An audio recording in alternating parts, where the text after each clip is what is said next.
Hi, and welcome to Kay Warner Studio. Thanks for dropping in.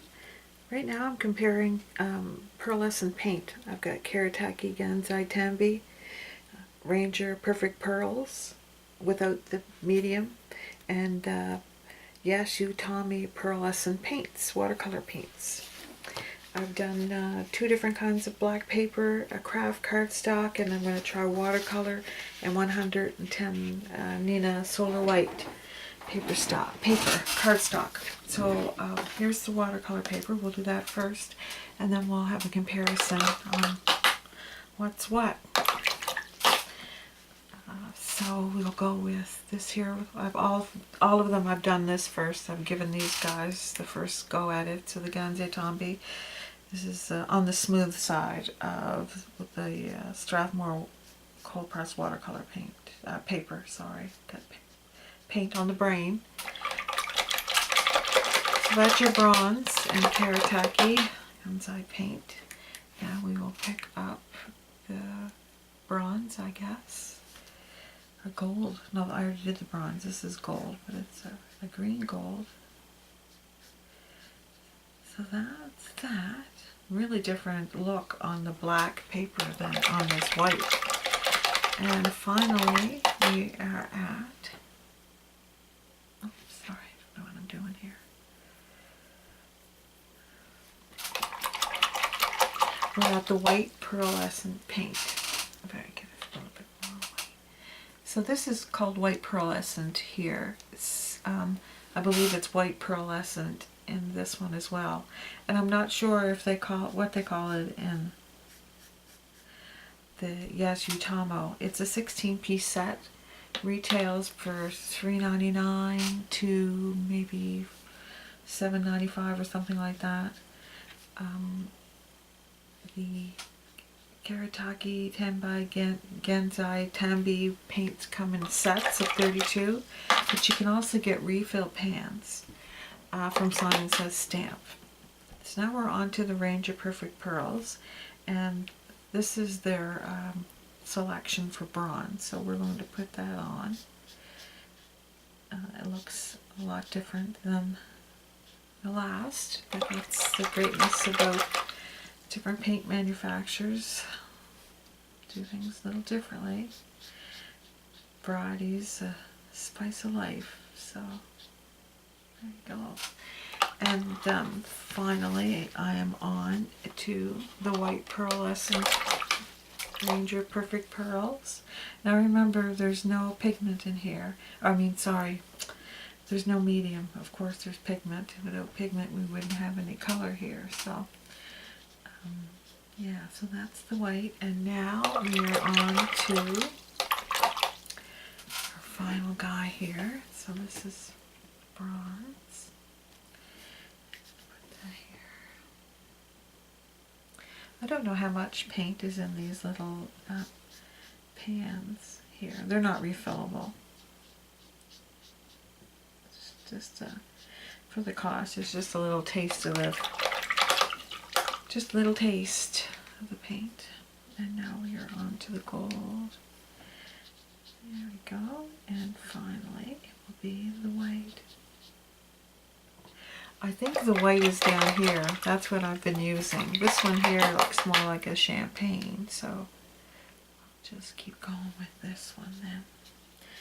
And it's kind of like, feels creamy when you're picking it up. When you put it down and look at it, it's really quite light. And lastly is the Nina Solar White, 110 pound. So here we have the bronze.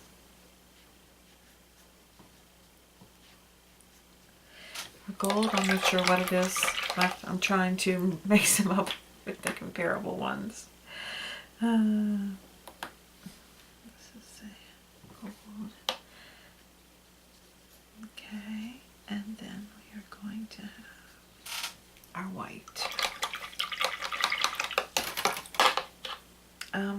I think these might be $4, $3.50, something like that. Simon Says Stamp. And there's your white. Okay. Now we are on to the Perfect Pearls. I see a lot of people doing brush lettering with Perfect Pearls. And gold.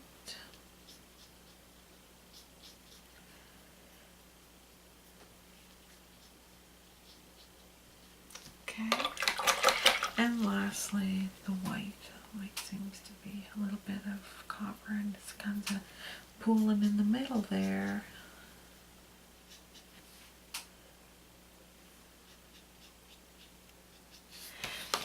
Okay, and then, oh, what am I doing? Lastly is this one here. So,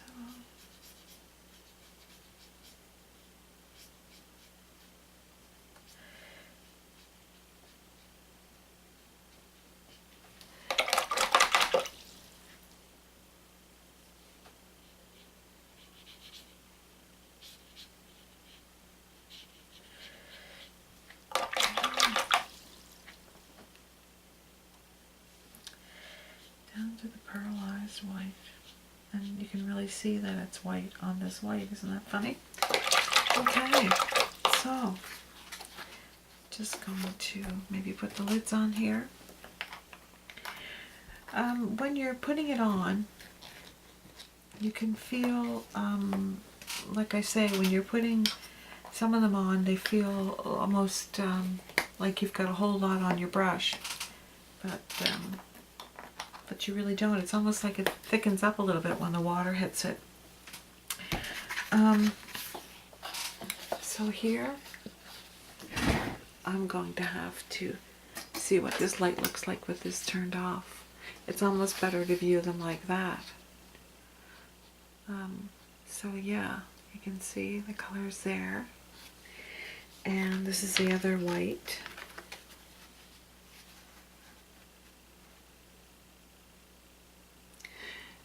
And then we'll turn this on, maybe move this out of the way a bit. Yeah, see that?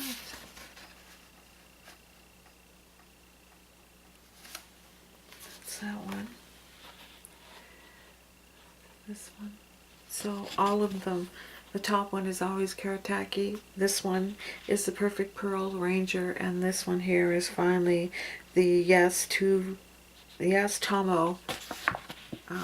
Pearlescent paints.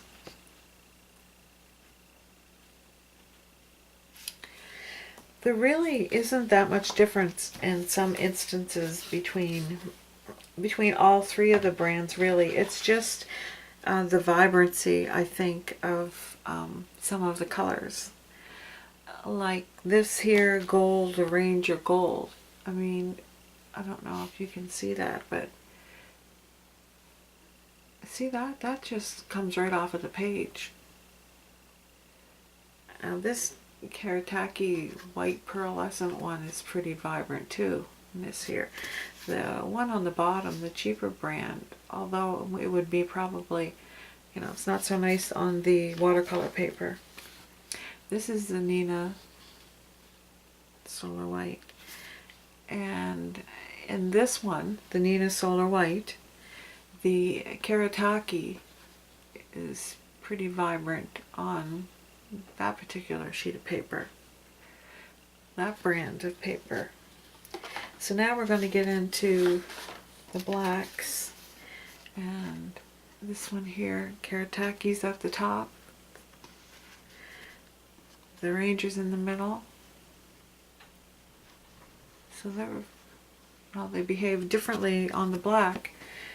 It's hard to tell that this third one down, when you look at the way the color's behaving there, maybe not the first one, but the second two, it's to how it is on this one here, which would be here. They're light years away.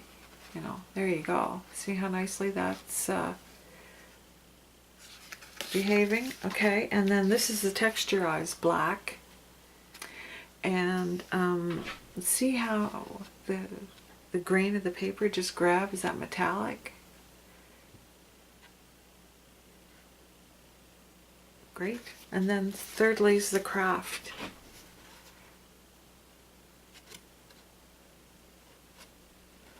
There you go. So this would be your Kuretake. This is your Ranger, and this is the Yasutomo. Very good. I think they all have a use. I think the Kuretake Gansai Tambi and the Ranger Perfect Pearls are better products than the third option. But in certain cases, the Ranger performs better than the Kuretake, but what they're for, like I would say they're perfectly suited and marketed for what they're for.